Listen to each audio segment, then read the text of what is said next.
ఏంటో ఇంటర్వ్యూకి వెళ్దాం అనుకున్నానో లేదో క్లైమేట్ కూడా చాలా వేరియేషన్ చూపిస్తుంది. ముందు మబ్బొచ్చింది, తర్వాత ఎండ, వాన, తర్వాత ఎండ.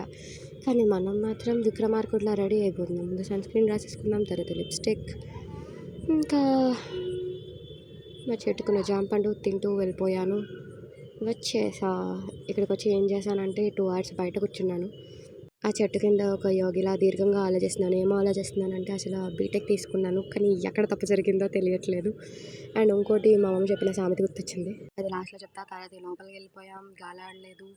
చాలా ఒక్కబెట్టింది. తర్వాత ఒక విజిటర్ కార్డ్ ఇచ్చి ఇంకో దగ్గర పంపించారు. ఇక్కడ ఇంటర్వ్యూ అయ్యింది. 3 గంటలకు వదిలారు. 3:30కి వచ్చేయమన్నారు. అలా కెఫెటేరియా వెతుక్కున్నాం. కెఫెటేరియా దొరికేసింది. లోపలికి వెళ్ళాం. ఎప్పుడో ఆర్డర్ చేసిన బిర్యానీ కాకుండా కొత్తగా ట్రై చేసాం. అసలు బాలేదు. మళ్ళీ వచ్చేసాం.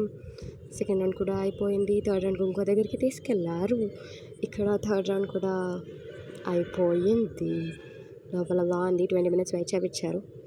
అండ్ బయటకి దొబ్బామన్నారు. రేపు రమ్మన్నారు. వెళ్ళిపోతున్నాం. 2 మినిట్స్ ఈ యొక్క ఎంప్లాయీలా బిహేవ్ చేశాను. తర్వాత ఆటో ఎక్కేసా. నాకు నచ్చలేదు, తినేసా. బాయ్.